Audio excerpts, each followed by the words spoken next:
दोस्तों આગળ વધીએ પહેલાં સબસ્ક્રાઇબ બટન જરૂરથી દબાવો અને હા બેલ બટન પણ દબાવો જેથી દરેક વિડીયો જલ્દી મળી શકે।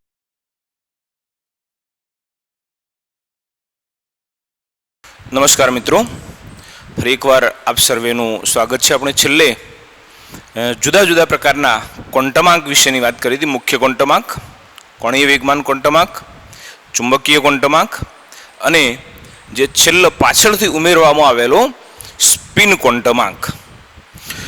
આપણે એ પણ બતાવ્યું હતું કે એકચ્યુઅલી ક્વોન્ટમ આંક એ કોઈપણ ઇલેક્ટ્રોનની સંપૂર્ણ ઓળખ કરવા માટેના જરૂરી પૂર્ણાંક મૂલ્યો છે। બીજા શબ્દોમાં કહેવું તો આપણે એમ કહેતા કે ઇલેક્ટ્રોન માટેનું એડ્રેસ એ ક્વોન્ટમ નંબર અથવા ક્વોન્ટમ આંક છે।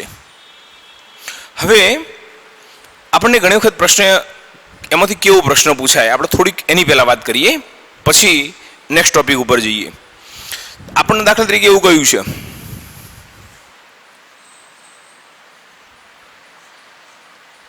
n બરાબર 3 મૂલ્ય ધરાવતી કક્ષકો જણાવો। જો આમ તો આપણે અહીંયા બે રીતે જવાબ આપી શકીએ। આપણને એવું કહ્યું છે n બરાબર 3 મૂલ્ય ધરાવતી કક્ષકો જણાવો। હવે જો ખાલી કક્ષકની સંખ્યા લખવાની છે તો આપણે ડાયરેક્ટ લખી દઈએ કક્ષકોની સંખ્યા બરાબર n સ્ક્વેર। 3 કયા છે તો 3 નો વર્ગ એટલે 9। પણ અહીંયા આપણને એવું નથી કહ્યું કે n બરાબર 3 મૂલ્ય ધરાવતી કેટલી કક્ષકો છે। કક્ષકો જણાવો, એ કક્ષકો કઈ કઈ છે એ આપણે શોધવાનું છે, બરાબર। તો હવે યાદ કરો કે જો n બરાબર 3 તો l ના કેટલા 3 મૂલ્યો કયા કયા 0 1 અને 2 યાદ આવે છે ને। n ઉપરથી l નું મૂલ્ય કેવી રીતે નક્કી કરતા તો 0 થી n - 1 સુધીના l ના મૂલ્યો હોય। કેટલા હોય? આ જેટલા n ના મૂલ્ય એટલા જ l ના મૂલ્યો। આ 3 તો આ 3 છે, બરાબર। હવે જુઓ, જો l બરાબર 0 તો મતલબ કે l ઉપરથી m ના મૂલ્યો કેવી રીતે નક્કી કરતા હતા તો આપણે અહીંયા લખીએ કે m ના મૂલ્યો કેટલા -l થી +l। અહીંયા 0 છે એટલે 0 જ આવશે, બરાબર। ચાલો અહીંયા 1 તો -1 0 અને +1, બરાબર। ચલો 2 છે તો -2 -1 પછી 0 +1 અને +2, બરાબર। યાદ રાખો કે m નું પ્રત્યેક મૂલ્ય એ કોઈ પેટા કક્ષક અથવા પેટા જે કોષ કહીએ છીએ એનું સૂચન કરે છે, બરાબર। ચાલો અહીંયા 0 મૂલ્ય એ કઈ l બરાબર 0 તો કઈ કક્ષક s કક્ષક, આ યાદ રાખજો। જો l બરાબર 1 તો કઈ p કક્ષક, l બરાબર 2 તો કઈ d કક્ષક। તમે જાણો છો કે s નો કોઈ પ્રકાર નથી, બરાબર છે। એટલે એક જ s અહીંયા l નું એક જ m નું એક જ મૂલ્ય મળ્યું છે। અહીંયા p ના 3 પ્રકારો છે માટે 3 મૂલ્યો મળ્યા છે, d ના 5 પ્રકારો છે માટે અહીંયા 5 મૂલ્યો મળ્યા છે। તો પ્રશ્ન થાય કે 9 કક્ષકો કઈ કઈ? જો અહીંયા 9 કક્ષકો કઈ? એક તો s કક્ષક, પણ કઈ s તો 3s। પછી p કેટલી તો અહીંયા જે p કક્ષકો છે એ 3 છે, કઈ કઈ 3px 3py અને 3pz। આપણે કક્ષકો ના આકાર વિશે પછી વાત કરીએ છીએ। તો અહીંયા 3 p કક્ષકો px py અને pz, પણ કયા નંબરની તો ત્રીજા નંબરની, એટલે 3px 3py અને 3pz। ચલો અહીંયા d જેના 5 પ્રકારો કયા કયા 3dxy 3dyz 3dzx 3dz² અને 3d x square minus y square. ઘણી વખત x square dash y square આવું પણ કહેતા હોય છે. તો અહીંયા જો હવે તમે ગણો કુલ 9 કક્ષકો થઈ 1 2 3 4 5 6 7 8 અને 9. જો તમને પ્રશ્ન એમ પૂછ્યો છે કે n બરાબર 3 મૂલ્ય ધરાવતી કક્ષકો જણાવો તો આ બધી કક્ષકો લખવી પડે. માની લો કે તમે જો n બરાબર 3 મૂલ્ય ધરાવતી કક્ષકો જણાવો ને એમાં 9 લખ્યા તો તમારો જવાબ સાચો નથી ખોટો છે. બરાબર ને? હા, એમ પ્રશ્ન પૂછ્યું છે કે n બરાબર 3 મૂલ્ય ધરાવતી કક્ષકો કેટલી તો 9 બરાબર. બરાબર. ઘણી વખત પ્રશ્ન એમ પૂછાય કે n બરાબર 3 મૂલ્ય ધરાવતી કક્ષકો કેટલા પ્રકારની હોય છે. બરાબર. અહીંયા કક્ષકના પ્રકાર તો અહીંયા 3 જ પ્રકાર આવશે. પ્રકારો કેટલા તો 3. તમને એમ થાય કેમ 3 પ્રકાર? તો જુઓ, જ્યારે n બરાબર 3 હોય ત્યારે l ના 3 મૂલ્યો 0 1 અને 2. ચલો 0 મૂલ્ય કઈ કક્ષક? s કક્ષક. 1 મૂલ્ય કઈ p કક્ષક અને 2 મૂલ્ય કઈ d કક્ષક. તો કેટલા પ્રકારની કક્ષકો થઈ તો 3 પ્રકારની, s p અને d પ્રકારની. બરાબર. જો અહીંયા વિધાનને આપણે બરાબર સમજવાનું છે. પ્રશ્નનું જે વિધાન આપણને આપેલું છે એ તમારે સારી રીતે સચોટ રીતે સમજવાનું છે. હવે કદાચ પ્રશ્ન એમ પૂછે કે n બરાબર 3 મૂલ્ય ધરાવતી કક્ષકોમાં કેટલા ઇલેક્ટ્રોન સમાય છે. યાદ રાખો કે જો n બરાબર 3 મૂલ્ય ધરાવતી કક્ષકોમાં ઇલેક્ટ્રોન કેટલા, તો આપણે એક બીજી બાબત અહીંયા યાદ રાખીશું કે કોઈ પણ કક્ષકની અંદર આ બધી કક્ષકો છે, કોઈ પણ કક્ષકની અંદર વધુમાં વધુ 2 ઇલેક્ટ્રોન સમાઈ શકે છે. આમાં 2 સમાય, આમાં 2 સમાય, આમાં 2 સમાય. કુલ 9 કક્ષકો હતી. એકમાં 2 ઇલેક્ટ્રોન એટલે કેટલા? 18 ઇલેક્ટ્રોન. n બરાબર 3 મૂલ્ય ધરાવતી કક્ષકોમાં કેટલા ઇલેક્ટ્રોન સમાઈ શકે. ડાયરેક્ટ આપણે સૂત્ર જાણીએ છીએ. ધારો કે જો n બરાબર 3 મૂલ્ય ધરાવતી કક્ષકની અંદર ઇલેક્ટ્રોનની સંખ્યા શોધવી છે તો શું કરવાનું? ઇલેક્ટ્રોન ની સંખ્યા બરાબર 2n². આ સૂત્ર જ છે, આપણે અગાઉ પણ વાત કરેલી જ છે. 2n બરાબર કેટલા? 3. કેટલા આવશે? 3 નો વર્ગ 9. 9 ગુણ્યા 2 એટલે 18. બરાબર છે. એટલે આમ પણ તમે ગણી શકશો અને ડાયરેક્ટ તમે આ રીતે પણ ગણી શકશો કે n બરાબર 3 મૂલ્ય ધરાવતી કક્ષકની અંદર કેટલા ઇલેક્ટ્રોન સમાઈ શકે છે.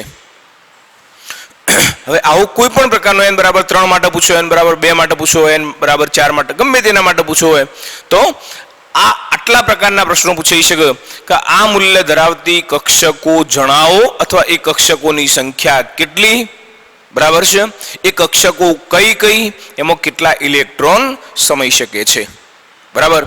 હવે ઘણી વખત આપણને પ્રશ્ન એવો પૂછાય કે આપણને અલગ અલગ ક્વોન્ટમ નંબર આપેલા છે, તો આમાંથી કયો ક્વોન્ટમ નંબર એ અયોગ્ય છે અથવા જે ક્વોન્ટમ નંબરનો સેટ છે એ કયો સાચો નથી.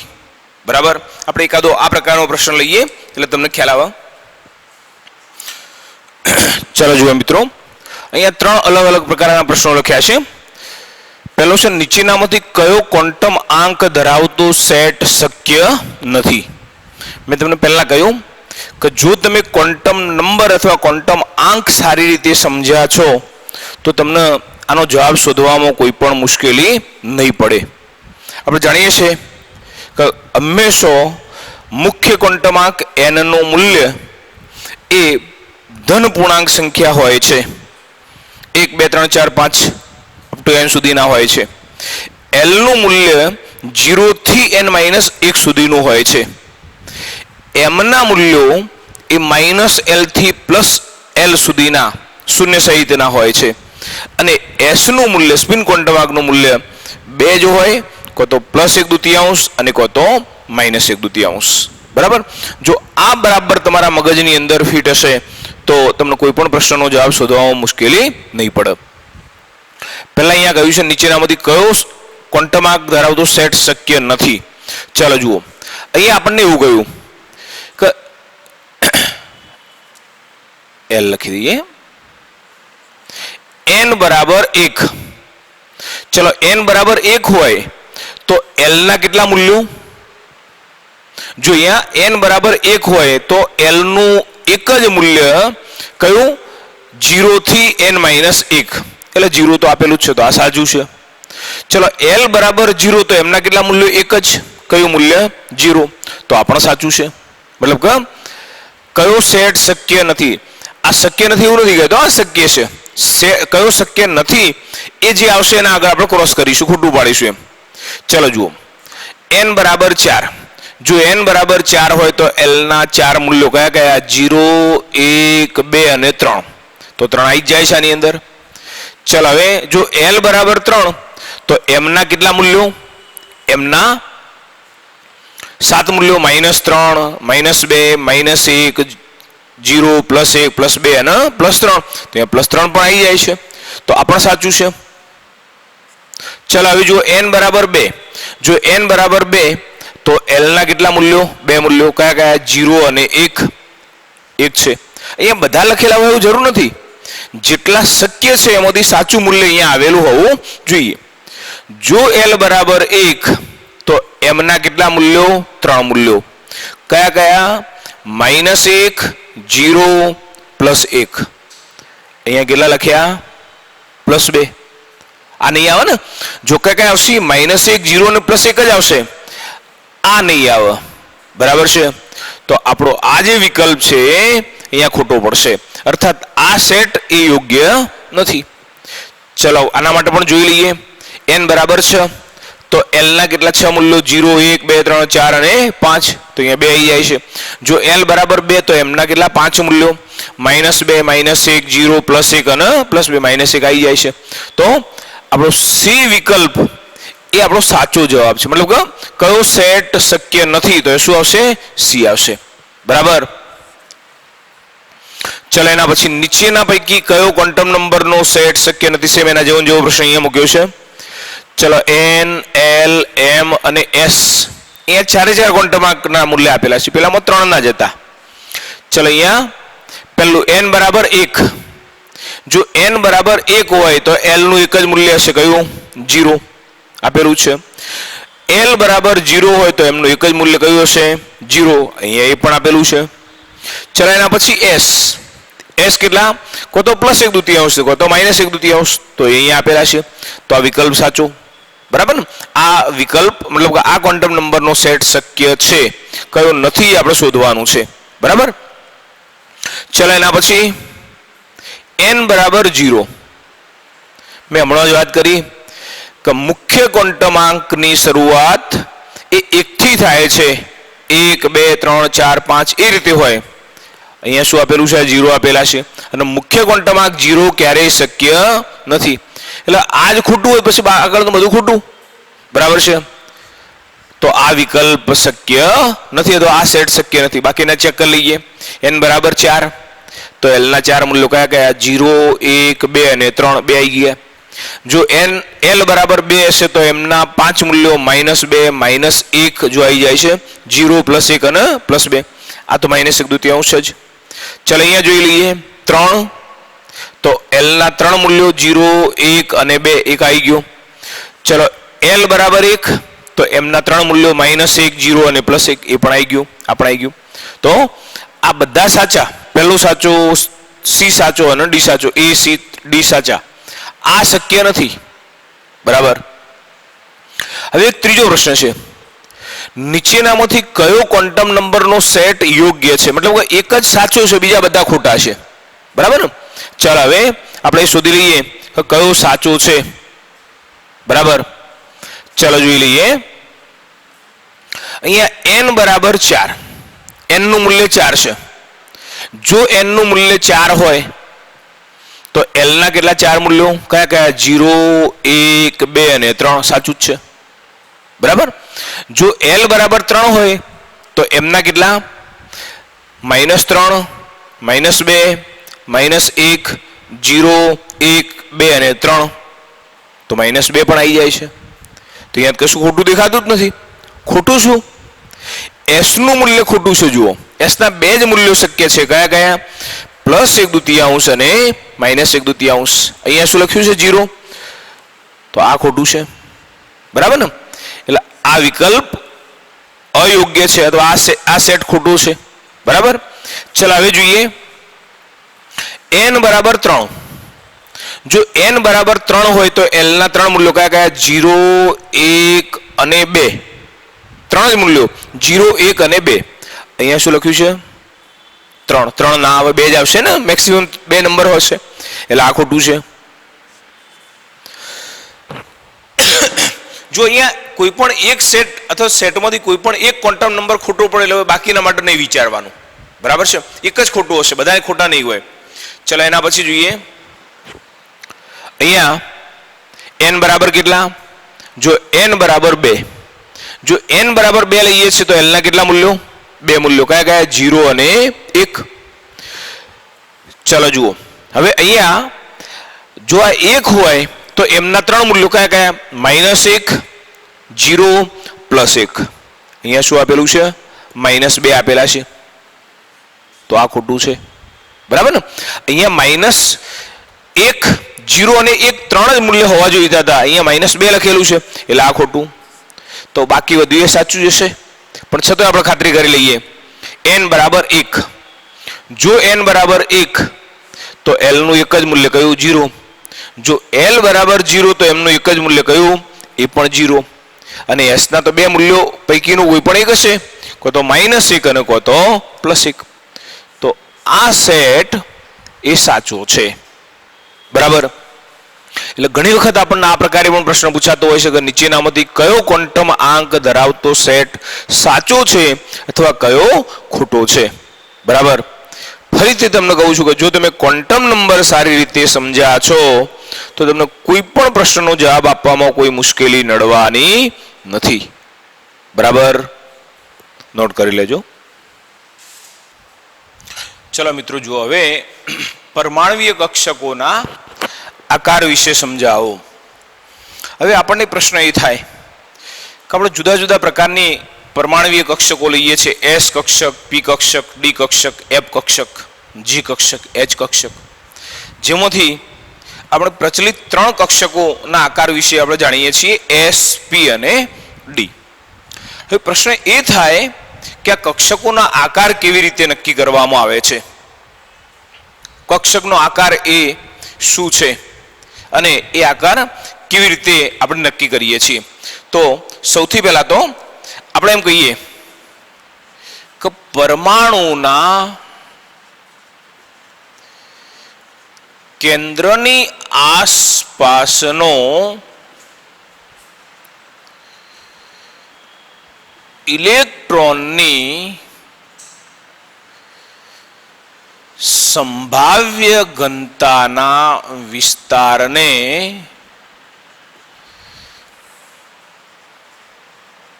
પરમાણ્વીય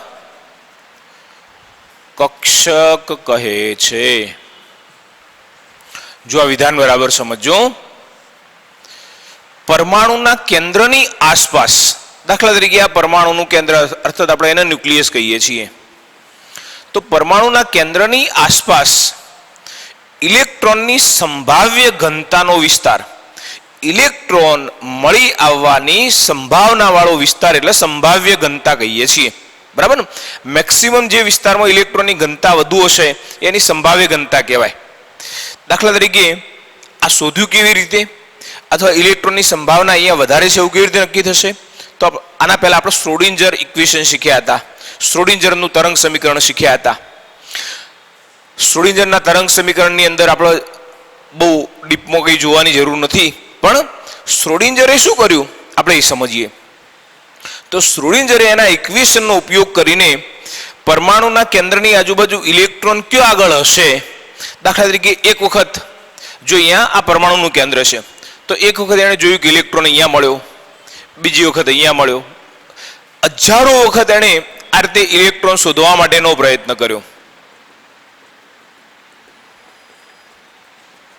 તો આ રીતે બધા જે ટપકો કરે એ બધો શું બતાવે છે? ઇલેક્ટ્રોનનું સ્થાન બતાવે છે. મતલબ કે આટલા આટલા વિસ્તારમાં કોઈક વખત અહીંયા મળ્યો, કોઈક વખત અહીંયા મળ્યો, કોઈક વખત અહીંયા મળ્યો, આ રીતે ઇલેક્ટ્રોન મળ્યો. બરાબર. તો આ જે ઇલેક્ટ્રોનની સંભાવ્યના ઘનતાનો જે વિસ્તાર છે એને શું કહીએ છીએ? પરમાણવીય કક્ષક તરીકે ઓળખવામાં આવે છે. ક્યારેક એવું એ બને કે ઇલેક્ટ્રોન આટલાય મળતા હતા, પણ અહીંયા મહત્તમ સંભાવના કયો આગળ? તો આટલા ભાગમાં છે. બરાબર. તો આટલો આ જે ભાગ છે, આ ભાગને શું નામ આપવામાં આવ્યું? પરમાણવીય કક્ષક તરીકે ઓળખવામાં આવે છે. બરાબર ને? આ જે વિસ્તારમાં આવા ઇલેક્ટ્રોન મળી આવવાની સંભાવના મહત્તમ હતી એ વિસ્તારને શું નામ આપ્યું? પરમાણવીય કક્ષક તરીકે ઓળખવામાં આવે છે. ફરીથી, પરમાણુના કેન્દ્રની આજુબાજુનો એવો અવકાશીય વિસ્તાર કે જો ઇલેક્ટ્રોન મળવાની સંભાવના સૌથી વધુ છે, અથવા તો સંભાવ્ય ઘનતાનો જે વિસ્તાર છે એને શું કહેવામાં આવે છે? પરમાણવીય કક્ષક તરીકે ઓળખવામાં આવે છે. આ એક કલ્પના છે કે એક વખત જોયું તો ઇલેક્ટ્રોન અહીંયા મળ્યો હતો, બીજી વખત જ્યારે એને નિરીક્ષણ કર્યું તો ઇલેક્ટ્રોન અહીંયા મળ્યો હતો, ત્રીજી વખત અહીંયા મળ્યો હતો, ચોથી વખત અહીંયા. આમ હજારો વખત આવા પ્રયત્નો કર્યા તો એને જુદા જુદા સ્થાન ઉપર ઇલેક્ટ્રોન મળ્યા હતા. તો જે જગ્યા ઉપર એને ઇલેક્ટ્રોનનું સ્થાન જોવા મળ્યું એવા વિસ્તારના અર્થે ટપકા વડે દર્શાવ્યો છે. અને આવો આ જે ટપકાવાળો મહત્તમ ઘનતાનો, જે મહત્તમ સંભાવ્ય ઘનતાવાળો વિસ્તાર છે એ વિસ્તારને શું કહ્યું? પરમાણવીય કક્ષક અથવા પરમાણુ કક્ષક તરીકે ઓળખવામાં આવે છે. આપણે અહીંયા એક બીજી પણ બાબતને યાદ રાખીશું કે દરેક કક્ષકની અંદર દરેક કક્ષકમાં એવા કદ કે વિસ્તારનો સમાવેશ કરવામાં આવે છે કે જેમાં મહત્તમ ઇલેક્ટ્રોન મળી આવવાની સંભાવના રહેલી છે. મેં તમને પહેલા કહ્યું કે જો અહીંયા ક્યારેક ક્યારેક તો ઇલેક્ટ્રોન અહીંયા મળ્યો, કયો કે અહીંયા મળ્યો, અહીંયા મળ્યો, પણ મહત્તમ ઇલેક્ટ્રોન કયો આગળ મળી ગયા? તો મોટા ભાગના ઇલેક્ટ્રોન આ ભાગની અંદર મળી ગયા. બરાબર છે? તો મોટા ભાગના ઇલેક્ટ્રોન જેટલા વિસ્તારની અંદર મળી આવે છે એ વિસ્તારને કક્ષક તરીકે ઓળખવામાં આવે છે. એટલે અહીંયા કહ્યું છે કે દરેક કક્ષકમાં એવો કદ કે વિસ્તારનો સમાવેશ કરવામાં આવે છે કે જેમાં મહત્તમ ઇલેક્ટ્રોન મળી આવવાની સંભાવના રહેલી હોય છે. મિત્રો યાદ રાખો કે 100% ઇલેક્ટ્રોન મળી આવવાની સંભાવના, હવે ધારો કે તમે જો 100% ઇલેક્ટ્રોન મળી આવવાની સંભાવના લેશો તો ઇલેક્ટ્રોન તો અહીંયા મળતો હતો, અહીંયા મળતો હતો, અહીંયા મળતો હતો, તો પછી એક વિસ્તાર નિશ્ચિત નહીં થાય. બરાબર છે? એટલે આપણે શું કરીએ છીએ? 100% ઇલેક્ટ્રોન મળી આવવાની સંભાવના ના બદલે 90% ઇલેક્ટ્રોન મળી આવવાની સંભાવના વાળા વિસ્તારને પસંદ કરીએ છીએ અને એ વિસ્તારને પરમાણવીય કક્ષક તરીકે ઓળખવામાં આવે છે. દાખલા તરીકે આપણે અહીંયા આ જે બતાવીએ કઈ એસ કક્ષક દોરી છે. બરાબર? હવે આવું જોવા મળશે. દાખલા તરીકે આ પરમાણુનું કેન્દ્ર, આ પરમાણુનું કેન્દ્ર. હવે અહીંયા કેવું છે કે આટલા વિસ્તાર સુધી દાખલા તરીકે ઇલેક્ટ્રોન મળી આવ્યા.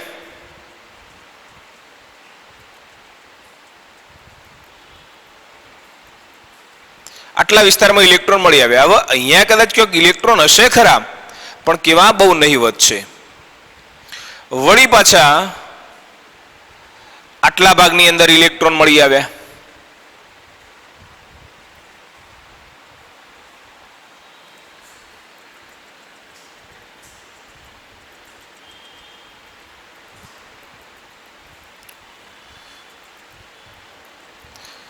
વળી પાછા બીજા આટલા ભાગમાં ઇલેક્ટ્રોન મળી આવ્યા.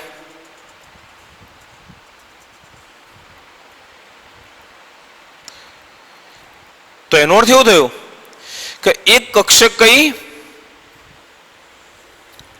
અહીં સુધીની છે, બરાબર. હવે અહીંથી આટલો ભાગ બિલકુલ ઇલેક્ટ્રોન વગરનો અથવા તો ઇલેક્ટ્રોન મળવાની સંભાવના અહીંયા બહુ ઓછી છે. વળી પાછો આટલા ભાગની અંદર વળી પાછા ઇલેક્ટ્રોન મળી આવ્યા, બરાબર છે. આપણે આગળ એની વધારે ચર્ચા કરીશું કે આ જે વિસ્તાર છે આ પહેલી કક્ષા છે. પહેલી કક્ષામાં જે ઇલેક્ટ્રોન જે જગ્યાએ મળી આવતા હતા એને આપણે 1s કક્ષક તરીકે ઓળખીએ છીએ, બરાબર. આ જે વિસ્તાર છે એને શું કહીએ છીએ, મતલબ આ બીજા નંબરની કક્ષા એ પણ આર્થિક ગોળાકાર ઇલેક્ટ્રોન મળી આવવાની સંભાવના છે, તેને શું કહીએ છીએ 2s કક્ષક તરીકે ઓળખીએ છીએ. સેમ એ જ રીતે અહીંયા વળી પાછું થોડોક અવકાશ આવશે, વળી પાછા ઇલેક્ટ્રોન મળી આવશે તો એ 3s તરીકે ઓળખાશે, બરાબર ને. એટલે ટૂંકમાં પરમાણુવીય કક્ષક કોને કહીએ છીએ તો પરમાણુના કેન્દ્રની આજુબાજુનો એવો અવકાશીય વિસ્તાર કે જેમાં ઇલેક્ટ્રોન મળી આવવાની મહત્તમ સંભાવના રહેલી છે, કે લગભગ 90% જેટલી સંભાવના જે વિસ્તારમાં રહેલી છે એવા વિસ્તારને પરમાણુવીય કક્ષક તરીકે ઓળખવામાં આવે છે. હવે એકચ્યુઅલી કક્ષક કેવી રીતે આપણે રજૂ કરીએ છીએ તો જો આ ઇલેક્ટ્રોનના સ્થાન, બરાબર, સાથે સાથે એવો કદ અથવા વિસ્તાર, એની ઘનતા, બરાબર, આ બધી બાબતોનો આપણે ધ્યાનમાં લઈએ છીએ અને આપણે જે પરમાણુવીય કક્ષક છે એને આપણે અહીંયા રજૂ કરીએ છીએ. ટપકાની સંખ્યા, એની ગીચતા, એનો વ્યાપ, એનો આકાર, આ બધી બાબતોનો ધ્યાનમાં લઈ અને પછી આપણે નક્કી કરીએ છીએ. ઘણી વખત એવું બનશે, દાખલા તરીકે આ પરમાણુનું કેન્દ્ર, હવે ક્યાંક આવું પણ બનશે,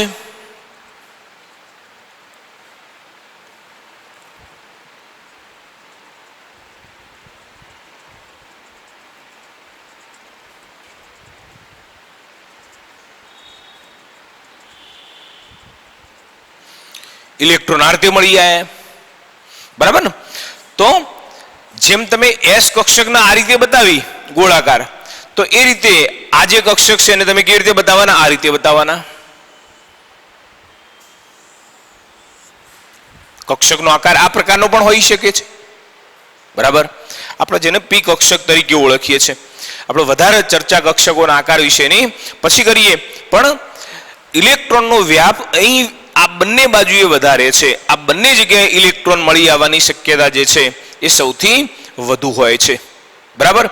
અને એટલા માટે આવા ઇલેક્ટ્રોન મળી આવવાની જે મહત્તમ સંભાવનાવાળા વિસ્તારને આપણે પરમાણુવીય કક્ષક તરીકે ઓળખીએ છીએ.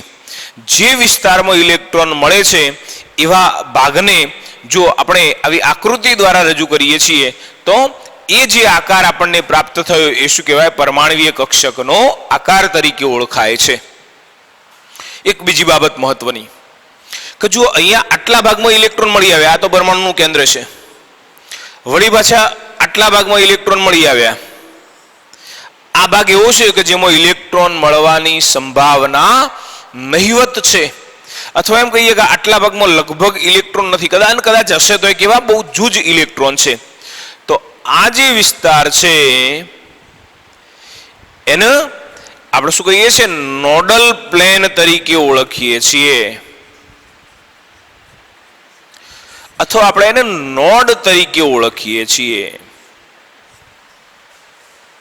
મિત્રો યાદ રાખો કે નોડ એટલે શું, એવો અવકાશીય વિસ્તાર કે જેમાં ઇલેક્ટ્રોન મળી આવવાની સંભાવના શૂન્ય છે તેને નોડ તરીકે ઓળખવામાં આવે છે. જો અહીંયા જોઈ શકો છો ને તમે કે આટલા વિસ્તારની અંદર ઇલેક્ટ્રોન મળવાની સંભાવના કેટલી, 0, બરાબર ને. અહીંયા ઇલેક્ટ્રોન મળતા નથી તો આપણે આ જે વિસ્તાર છે એને શું કહીએ છીએ, નોડ તરીકે ઓળખીએ છીએ. અથવા જો સમતલીય ભાગ છે તો આપણે એને નોડલ પ્લેન તરીકે ઓળખીએ છીએ, બરાબર ને. અહીંયા 3 પ્રકારના નોડ આપણને ઘણી વખત પરીક્ષાની અંદર પૂછાતા હોય છે. તો એ નોડ કેવી રીતે શોધવાના, એ કેવી રીતે પૂછશે એની પણ આપણે અહીંયા ચર્ચા કરીશું, બરાબર. તો અહીંયા આપણે વાત કરી પરમાણુવીય કક્ષકના આકાર વિશેની, અને પરમાણુવીય કક્ષક નો આકાર એ કેવી રીતે નક્કી કરવામાં આવે છે એની આપણે થોડીક સમજ તમને અહીંયા આપવા માટેનો પ્રયત્ન કરેલો છે. બરાબર. હવે આપણે નોડ વિશેની અહીંયા થોડીક ચર્ચા કરીએ. ચલો જુઓ, પેલા તો નોડ કોને કહીશું? તો કોઈ પણ કક્ષકમાં એવો અવકાશીય વિસ્તાર કે જેમાં ઇલેક્ટ્રોન મળવાની સંભાવના psi is equal to 0 હોય તેને નોડ કહે છે. મેં તમને હમણાં આકૃતિ દ્વારા સમજાવ્યું કે દાખલા તરીકે S કક્ષક આપણે લીધી તો 1s કક્ષક અને 2s કક્ષક બંને વચ્ચે કેટલો કે એવો અવકાશીય વિસ્તાર આપણને પ્રાપ્ત થતો હતો કે જો ઇલેક્ટ્રોન મળવાની સંભાવના 0 થતી હતી. અહીંયા psi એ શું બતાવે છે? ઇલેક્ટ્રોનની સંભાવના બતાવે છે. તો અહીંયા ઇલેક્ટ્રોનની સંભાવના જે જગ્યાએ શૂન્ય મળે છે એને આપણે શું કહીએ છીએ? નોડ તરીકે ઓળખીએ છીએ. જો અહીંયા બે ત્રણ પ્રકારે નોડ આપણને પૂછી શકે છે. પહેલું કહ્યું છે કે કોઈ પણ ns કક્ષકમાં રહેલા નોડની સંખ્યા. જો સમજો, દાખલા તરીકે આપણે 1s કક્ષક લઈએ તો આમ તો સૂત્ર ઉપરથી તમને ખ્યાલ આવી જાય કે ns કક્ષકમાં રહેલા નોડની સંખ્યા કેટલી? તો n-1. 1s કહ્યું તો n એટલે કેટલા? 1 અને 1 - 1 એટલે શું આવશે? 0. બરાબર ને? તો 1s કક્ષક મોનોડ ની સંખ્યા બરાબર 0 છે. કેવી રીતે 0 આવી? તો 1 - 1 બરાબર 0. જો મિત્રો અહીંયા 1 કેમ લીધા? ns અહીંયા n બરાબર કેટલા હતા? 1 અને 1 - 1 એટલે શું આવશે? 0. પણ દાખલા તરીકે 2s કક્ષક લઈએ છીએ તો 2s કક્ષકની અંદર નોડની સંખ્યા 2 - 1 બરાબર 0 થાય છે. જો વિચારો કેવી રીતે. હું આખી જે આપણે કક્ષક ટપકો દ્વારા દોરતા હતા એવી તો હું નહીં દોરું, પણ ચલો જુઓ. દાખલા તરીકે આ કેન્દ્ર, આ પરમાણુનું કેન્દ્ર, હવે એવું માની લો કે આ 1s કક્ષક, આટલો આ જે ભાગ દોર્યો શું કહેવાય? 1s કક્ષક. હવે ફરી દાખલા તરીકે આપણે આ જે ભાગ દોરીએ છે આ શું કહેવાય? આ 2s કક્ષક. અહીંયા આ બેના વચ્ચે એક એવો વિસ્તાર મળ્યો કે જો આગળ ઇલેક્ટ્રોન મળવાની સંભાવના શૂન્ય છે. અર્થાત આ ભાગની અંદર ઇલેક્ટ્રોન મળતા નથી. બરાબર ને? તો 1s કક્ષક સુધી કોઈ નોડ આવતો નહોતો. આ તો કેન્દ્ર છે. બરાબર. હવે આ 1s કક્ષક લીધી તો આટલા વિસ્તારમાં કોઈ નોડ નથી એટલે આપણે અહીંયા કહ્યું હતું કે 1s કક્ષકમાં નોડની સંખ્યા કેટલી? 0. પણ જો 2s કક્ષક લઈએ છીએ તો 1s અને 2s ના વચ્ચે એક નોડ આવે છે એટલે અહીંયા કહ્યું છે કે 2s કક્ષકમાં નોડની સંખ્યા કેટલી? તો 1 આવશે. બરાબર ને? 3s માટે કહ્યું હોય તો જુઓ 1s અને 2s ના વચ્ચે એક નોડ આવે અને એ જ રીતે 2s અને 3s ના વચ્ચે એક નોડ આવે તો કેટલા નોડ થયા? 2. તો અહીંયા તમે 3 મૂકશો તો 3 - 1 એટલે 2 આવશે. બરાબર. તો કોઈ પણ ns કક્ષકની અંદર નોડની સંખ્યા n-1 જેટલી હોય છે. તમે અહીંયા આકૃતિ ઉપરથી પણ તમને ખ્યાલ આવે અને સૈદ્ધાંતિક રીતે તમે અહીંયા n નું મૂલ્ય મૂકશો તો પણ તમને ખ્યાલ આવી શકશે. બરાબર. ચલો એના પછી કહ્યું છે કોઈ પણ કક્ષક માટે સમતલીય અથવા એંગ્યુલર નોડ ની સંખ્યા કેટલી? ચાલો જુઓ. દાખલા તરીકે આપણે S કક્ષક લઈએ, P કક્ષક લઈએ, D કક્ષક લઈએ, F કક્ષક લઈએ. બરાબર ને? હવે તમે જાણો છો કે દરેકે દરેક કક્ષક માટે L નું એક નિશ્ચિત મૂલ્ય છે કે જો n બરાબર 0 તો કઈ કક્ષક? L કક્ષક. સોરી, L બરાબર 0 તો કઈ? S કક્ષક. L બરાબર 1 તો P કક્ષક. L બરાબર 2 તો D કક્ષક. L બરાબર 3 તો F કક્ષક. બરાબર ને? હવે તમને એમ કહ્યું છે કે કોઈ પણ કક્ષક માટે સમતલીય અથવા એંગ્યુલર નોડ એ L જેટલા હોય છે. દાખલા તરીકે તમને આવું કહ્યું કે ચલો 2s કક્ષક. હવે s એ 2 હોય કે 3 હોય કે 4 હોય એના ઉપર આધાર નથી, ખાલી s ઉપર જ એનો આધાર છે. ચલો અહીંયા s કહ્યું તો s માટે l નું મૂલ્ય કેટલું? 0. તો એનો અર્થ એવો થયો કે 2s 3s 4s કોઈ પણ કહ્યું છે તો એના માટે એંગ્યુલર નોડનું મૂલ્ય કેટલું આવશે? 0 આવશે. બરાબર ને? દાખલા તરીકે l બરાબર 1 કયા અથવા p કક્ષક કઈ, દાખલા 2p કક્ષક કઈ, તો 2p કક્ષક માટે l બરાબર કેટલા? 1. બરાબર છે? તો અહીંયા l બરાબર 1 છે તો સમતલીય અથવા એંગ્યુલર નોડનું મૂલ્ય એ 1 મળશે. બરાબર છે? એ જ રીતે l d કક્ષક છે તો l બરાબર 2 આવશે, મતલબ કે l નું મૂલ્ય 2 મળશે. ચલો હવે કયું છે ત્રિજ્યા અથવા ગોલીય અથવા રેડિયલ નોડ. બરાબર? ચલો રેડિયલ નોડ કેવી રીતે શોધી શકાય? જો દાખલા તરીકે આપણને એવું કહ્યું, આપણને જસ્ટ આ પ્રમાણે પૂછું કે ફોર p કક્ષક માટે રેડિયલ નોડ જણાવો. બરાબર ને? 4p કહ્યું છે. ચલો જો 4p માટે રેડિયલ નોડ શોધવા હોય તો શું કરવાનું? રેડિયલ નોડ માટે સૂત્ર આવું છે n-l-1. બરાબર ને? ચલો અહીંયા n કેટલા? તો n બરાબર 4. ચલો અહીંયા l કેટલા? l કેટલા? જો અહીંયા p કક્ષક છે તો જાણો છો કે l બરાબર 0 તો s કક્ષક, l બરાબર 1 તો p કક્ષક. તો અહીં આગળ l બરાબર 1 આવશે p કક્ષક છે એટલે તો 1 - 1 તો કેટલો જવાબ આવશે? 2. ચલો એ જ રીતે દાખલા તરીકે 5p માટે કહ્યું હોય તો 5 - 1 - 1 એટલે અહીંયા 3 આવશે. હવે પ્રશ્ન એ થાય કે આ ત્રિજ્યા અથવા રેડિયલ નોડ શોધ્યા કેવી રીતે? એ તો સૂત્ર ઉપર તો મૂકી દીધા. બરાબર છે? પણ હવે તમે વિચારો કે p કક્ષકનો આકાર કેવો છે? તો યાદ રાખો કે p કક્ષક એ ડમ્બેલ્સ જેવા આકારની છે. જો દાખલા તરીકે આ p કક્ષક. બરાબર? હવે હું એક જ લાઈનમાં p કક્ષકો દોરતો જઉં છું. ચલો p કક્ષક કઈ હોય? પહેલી તો 2p કક્ષક હોય. બરાબર? 2p 3p 4p. ચલો આ 2p, પછી હું બીજી દોરું, આ કઈ? 3p અને હવે 4p. તો અહીંયા બે નોડ થયા કયા કયા? તો જુઓ આ 2p 3p અને 4p. તો જુઓ અહીંયા 4p કક્ષક માટે રેડિયલ નોડ કયા? તો આ બેના વચ્ચે એક નોડ આવશે, 2p અને 3p ના વચ્ચે એક નોડ આવશે, અને એ જ રીતે 3p અને 4p વચ્ચે એક નોડ આવશે. તો કુલ કેટલા નોડ થયા? 2. બરાબર છે? જે આપણે અહીંયા બતાવ્યું છે. ખ્યાલ આવે છે ને? તો આ રીતે ત્રિજ્યા અથવા રેડિયલ નોડની સંખ્યા જે n-l-1 લઈએ છીએ એ આપણે આ રીતે બતાવીએ છીએ. બરાબર છે? જસ્ટ આ તમે p કક્ષક માટેનું ઉદાહરણ આપ્યું છે. બરાબર આ જ રીતે તમે બીજી કોઈ પણ કક્ષક માટે પણ શોધી શકો છો. બરાબર? દાખલા તરીકે s માટે કહ્યું છે તો s માટે 4s માટે કહ્યું છે તો તમે શોધી શકશો. બરાબર? અને છેલ્લે કુલ નોડ. હવે કુલ નોડ કોને કહીશું?